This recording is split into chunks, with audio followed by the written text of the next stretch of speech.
I do not hate Yugioh Zexal. Hey, how come you're telling me this now? There's always been this prevalent thought that I've noticed whenever I talk about Yu-Gi-Oh, and it's mostly that I actively hate the series Zexal. Get set to get decked! Yeah! You want a piece of me?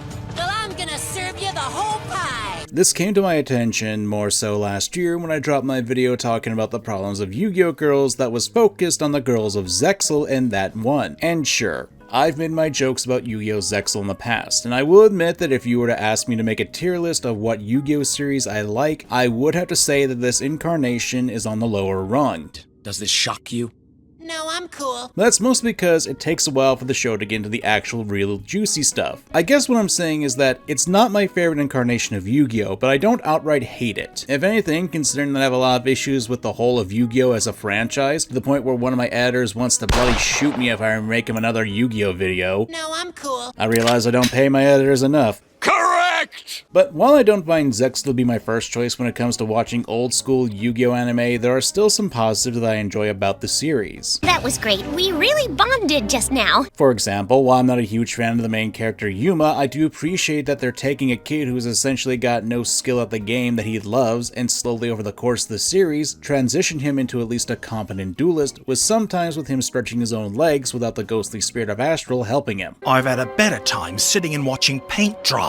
I do enjoy the concept of the XC's cards, though I do wish the main focus of the series, the number cards, didn't overtake a lot of the original archetypes at the time, especially when you're introducing a new mechanic. Seriously, during the time frame, it really makes you wonder how some decks even functioned before the introduction of some number monsters. And of course, for the purposes of this video, the villains. Face it, kid! Without Astral to babysit you, you haven't got a chance! Heartland, why don't you make like a heart and beat it? Mainly in the second half of the show, the Baryons. It's a machine, and it's jam-packed with numbers I made. Those cards are all fakes? As fake as your personality. A group of extraterrestrial invaders who were once human but reincarnated as Baryons had a lot of fun potential utilized and even explored them as characters. Some more than others, I will admit, but which I can wholly appreciate, even more so when we consider the topic of this video, the Baryon Vector.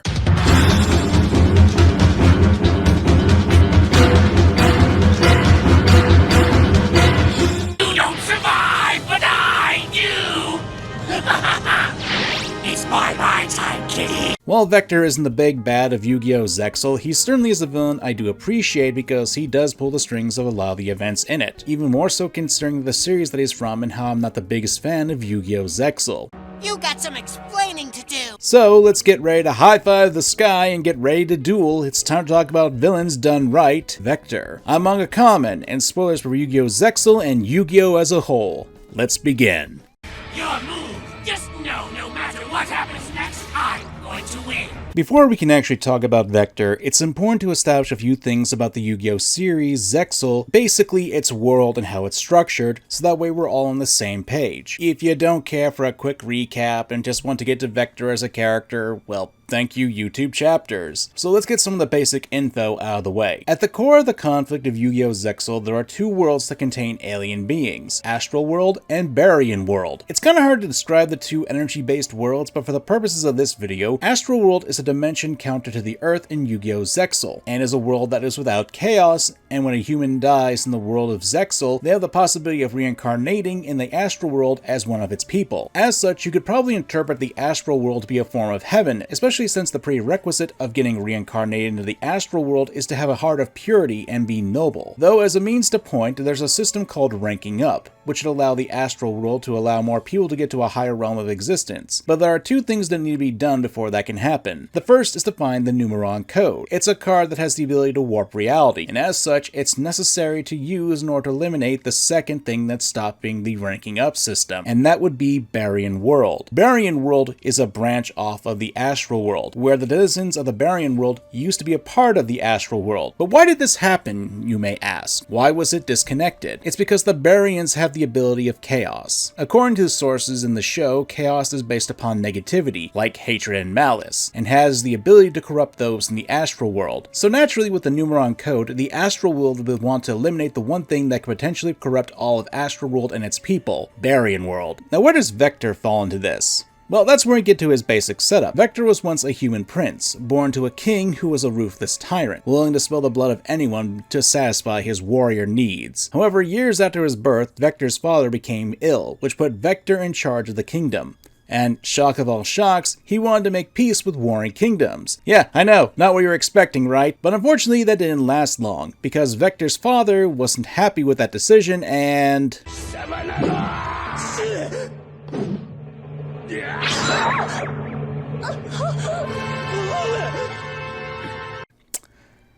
Yep, Vector's father killed his mother right before Vector's eyes. Though to make things worse, this isn't how Vector initially remembers this. You see, when his mother was murdered and his father died from his illness, Vector's memory and soul was infused with the power of the big bad of Zexal Dan-Da-Dann. This was done by giving Vector a special card known as the Over 100 number, which is part of the numbers that Zexal's plot revolve around. But the Over 100 numbers were created by Dan-Da-Dann with the purpose of corrupting those who held them. So this is what corrupted Vector's memories, making him think that he murdered his own parents.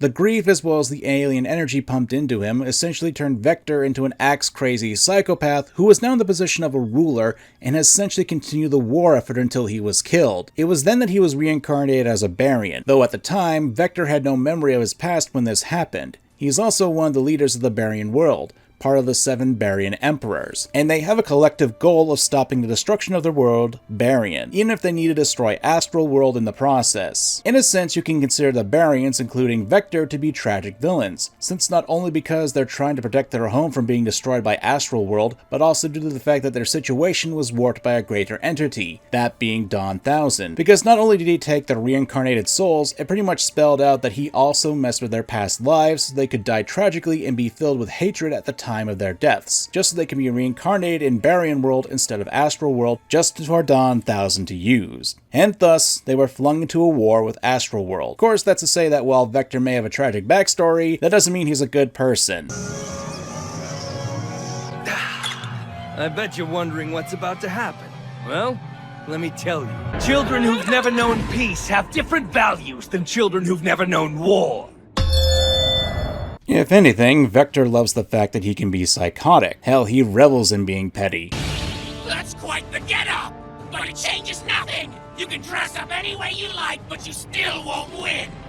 Vector literally explains the reason why he actually betrays 2 of his fellow Barian Emperors is because he had a point system that every time he got annoyed by one of them, or they even spoke, he would add to it. And when it reached to a certain number, like 100 million, that's when he decided to get revenge. And this leads to a question. What is Vector's motive? You may ask, why is he doing this? That's because Vector just wants to watch the world burn. When he was killed and reincarnated, his personality flipped and he just enjoys being a sadistic monster. He ultimately doesn't care about the Barian world or Astral World, he just wants them all to burn for the hell of it because it might be fun to watch. And considering that we're about to get into the deceptive personality of Vector he's not exactly keen on being a reliable narrator as well. But then again, that's his charm if you ask me. Vector is a troll.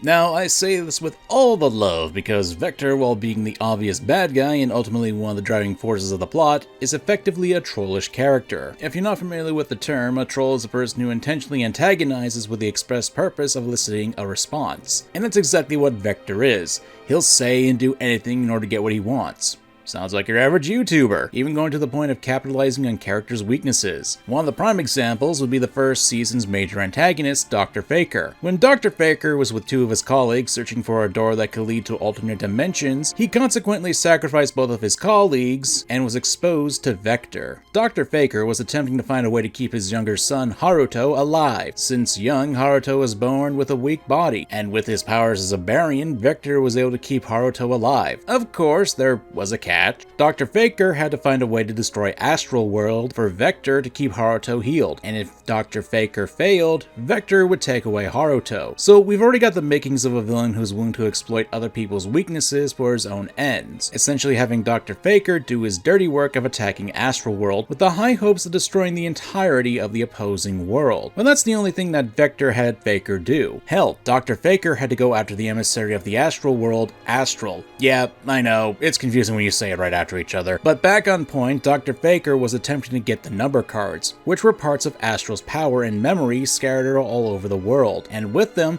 that would make it easier to destroy Astral World by destroying Astral in the process too. I'm not saying this was the deepest plan, but it was the groundwork for Vector's bigger scheme as a villain. And what would that be? It would be preying on the kind and gullible nature of the main protagonist, Yuma Tsukumo. After Dr. Faker was defeated and things seemed to be getting back to normal, a new character was introduced to the main group as the Baryons were beginning to invade the world of Yugioh Zexal. That would be Rei Shingetsu, a loud and cheerful young man who's a fan of Yuma, especially considering Yuma did win the recent tournament in Heartland. It didn't take long for Rei to get close to Yuma, especially since Rei would do things that would help please Yuma, even at one point playing into more of Yuma's gullibility into making the protagonist's good graces, going so far to proclaim that he was part of a special intergalactic anti-Baryon police force.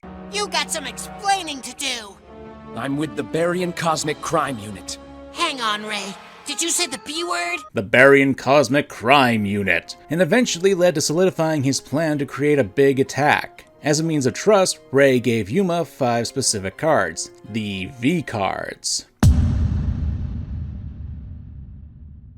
I swear, it's not like that. You all have dirty minds, I don't. Call the Lord and tell him you're about to have some company. This all accumulated to Vector appearing and kidnapping Rei, luring Yuma and his friends into an odd dimension, one that would have an overall field spell effect that would put the protagonist at a disadvantage. There's some more stuff going on here, but frankly speaking, I don't want to bog down the video even more than it already will be, so let's get to the point that Yuma fights against Vector, and Vector has Rei knocked out throughout the entire duel. Or so it seems. As it turns out...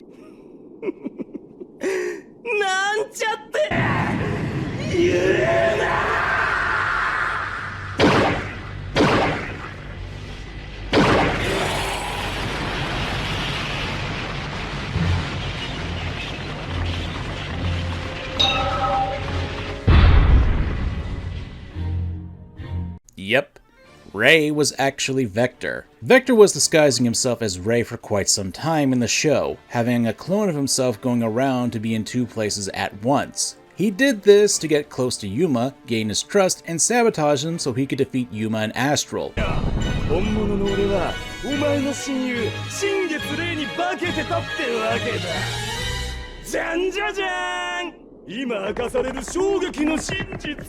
After this, Vector was able to eliminate all but 3 cards in Yuma's deck, since Yuma had included the V cards in it, and Vector was on the verge of winning, all the while damaging the trust that Yuma and Astral had.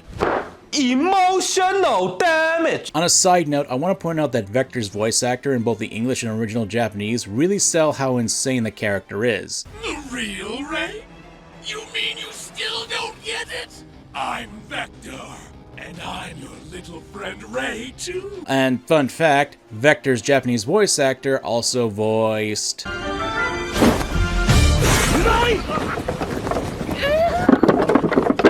Yeah, I'm not kidding, that is the same voice actor. Back onto the actual topic, it's easy to see Vector is a very two-faced character, and it's because he's willing to do whatever he can to get what he wants. The fact that he was willing to go so far to get close to Yuma and gain his trust, even at some points messing with other Baryon plots that were happening before this reveal, shows his dedication. Obviously when you're doing this, you're going to be a manipulative bastard about it, and he's active in the plot to get his plans going off. There's also the analytical side of Vector to consider, since when he tricked Yuma, he knew that Yuma would hide the V cards and that Rei was part of the made-up crime unit from not only Astral, but from the rest of Yuma's friends. Which means that Vector took the time to analyze Yuma's personality and determined that the kid was too kind to actually break a promise.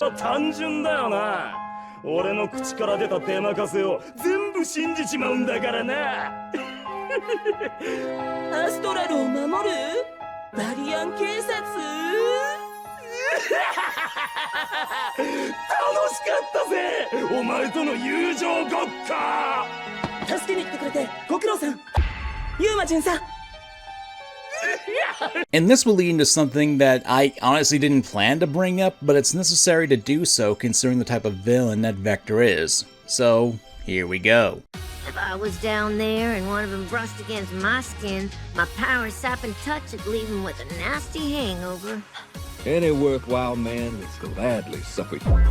One of the last videos I did in 2024 had a focus on Gambits. If you're not familiar with the term, it's a multi-branch trope where depending on how it's executed, it's essentially a plan where the creator attempts to calculate victories, sometimes taking into account potential wrenches that could be thrown to the plan. Honestly, if you've seen that video, you'll know that the subject of that one isn't exactly what I call a good one for evil plots or villains. Now, why am I bringing it up in this video? Because, unironically, I would say that Vector is a good example of using the Gambit trope. Certainly a lot more competent than the other character, practically beats him into the ground. Now, I'm certainly not going to make a claim like that without actually explaining myself, so let's talk about how Vector does that effectively. I've talked about this in the previous video, but the type of gambit that Vector employs is called the Batman Gambit, named after, well... I've been stabbed. I might be bleeding out, but it's okay, because I'm Batman. At the core of the plan, it revolves around expecting what people will do, where the planner takes into account people's personalities and virtues and flaws, and exploits the living hell out of them to succeed. In order to pull this off, however, you need to have a good reason to believe that the people you're manipulating will actually go about how you want them to, whether it be that you're aware of the personality tics, their schedule, their regular behaviors, all that jazz. You need to be able to do that in order to make the gambit work, because unlike the head trope of the Xanatos Gambit, there's a means to throw a spanner in the works. Fatality.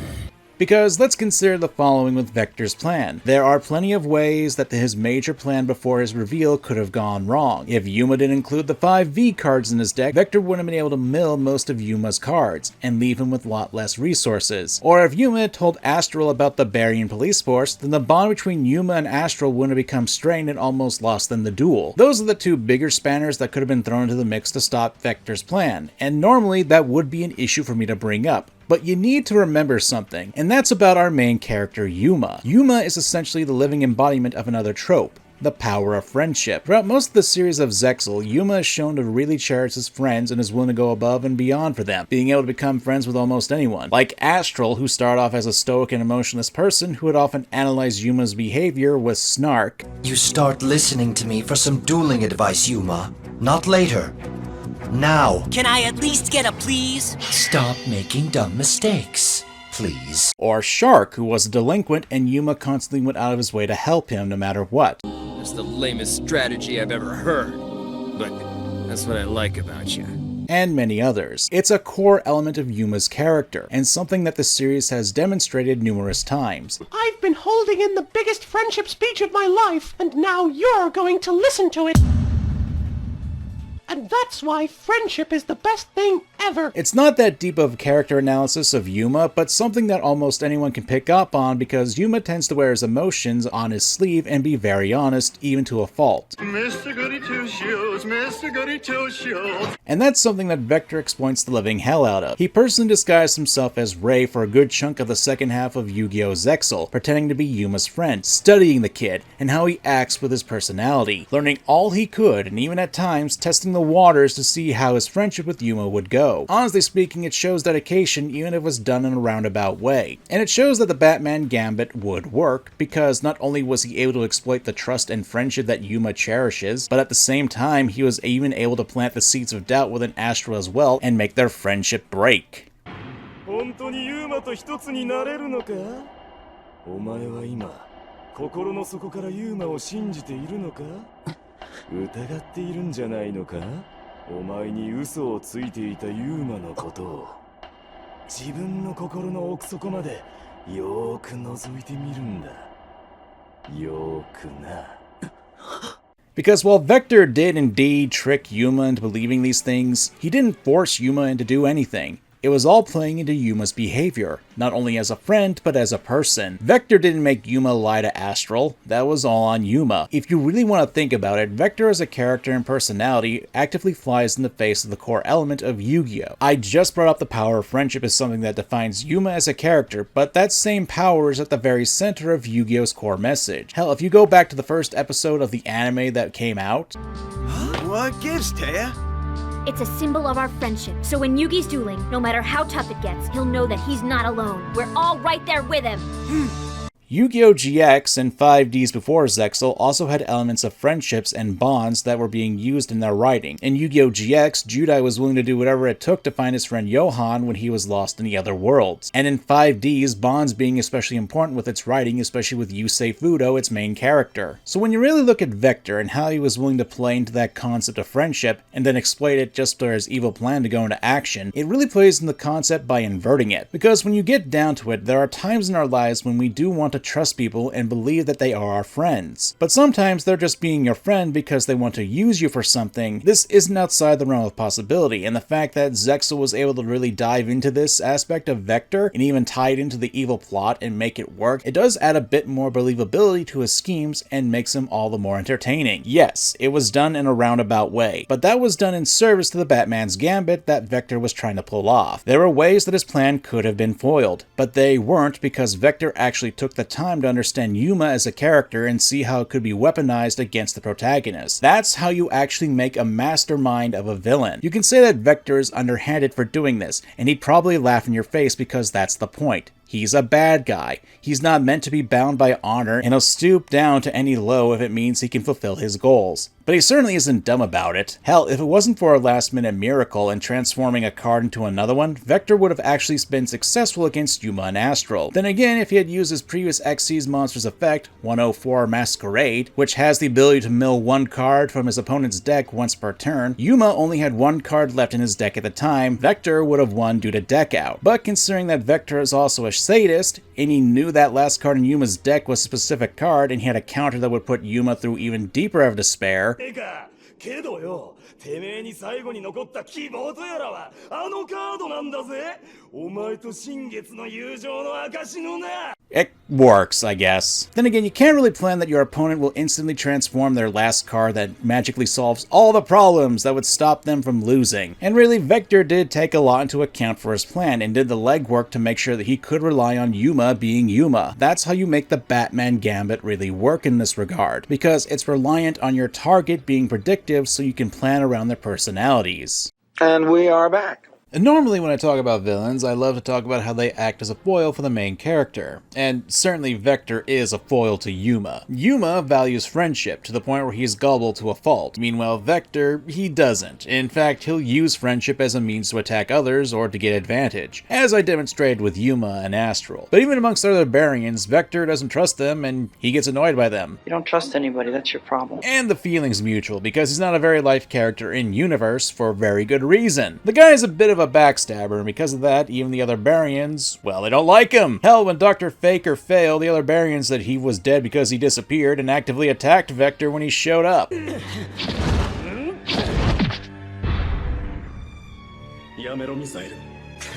I mentioned this before, but Vector does represent a foil for the entirety of Yu-Gi-Oh's core concept of the power of friendship. Though it should be known that after some events, with Vector being absorbed by Dan-Da-Dann when he was defeated in another duel, Yuma tries to save Vector with him wanting to drag Yuma in with him.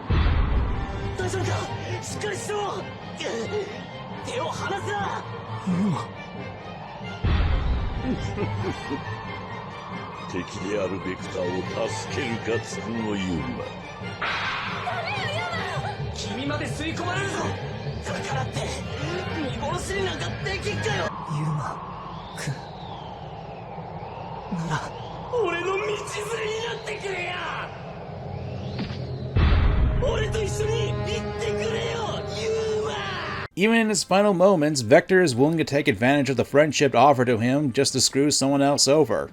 Well, normally, I guess.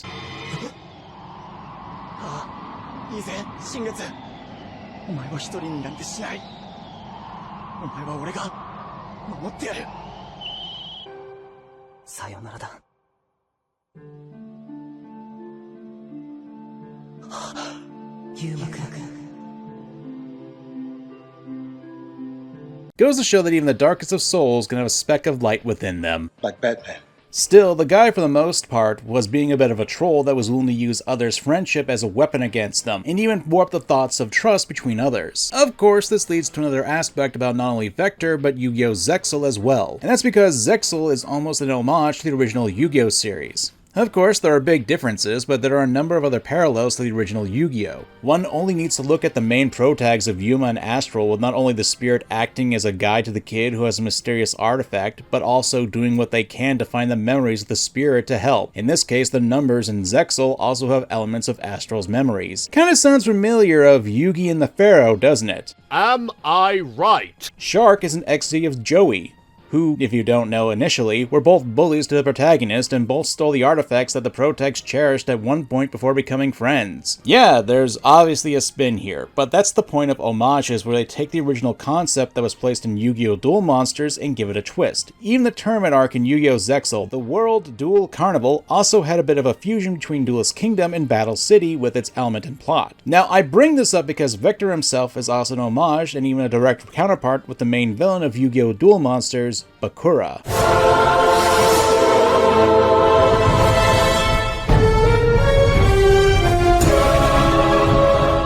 I will have to talk about Bakura in his own video at one point, since he's a very intriguing villain to say the least, so I won't be going in too much detail, but Bakura and Vector do have similarities to them. What with Bakura, who's possessing an innocent kid with the same name to have an already friendly guise, only to reveal himself to be a psychotic monster. Both are manipulative characters who also take the active roles in their plots. Even their decks hold similar themes to them. What with the evil spirit-like monsters that have a lockdown strategy mixed in with alternative win conditions, like milling, or even Destiny Board. They're also, in comparison, inferior duelists to the main characters of the respective series, and will use underhanded tactics in and out of the dueling field. I like to think that I explained Vector pretty well with how he was able to sabotage not only Yuma's deck, but also the bond between Yuma and Astral using their friendship. And while I'm being vague not to spoil too much about Bakura, there's an example of him exploring friendship as well. It was during the Battle City Finals when he was dueling against Yugi when he was going to be defeated by Yugi's Slifer the Sky Dragon. Bakura had relinquished control to his host, who was injured, and unless Yugi surrendered, the host Bakura would be hurt even further. And there's also the fact that both Vector and Bakura are incarnations of villains of the distant past who, while going mad, still had some sympathetic elements to their backstories. Again, I know I'm being a bit vague with Bakura because I do want to make a video about him sometime in the future. But my point is that Zexal is respectful homage to the original Yu-Gi-Oh! And even more so when you consider the major antagonists, and both of them have similar points to them. Of course, the point of an homage is to show respect to the original series, and while Vector does have a lot of similarities to Bakura, there are plenty of differences between the two while still having parallel elements as villains. I bring this up because while Vector is analogous to Bakura, Vector as a villain is capable of standing on his own, especially since he has a very different personality from Bakura. You managed to defeat me twice before, but third time's the charm!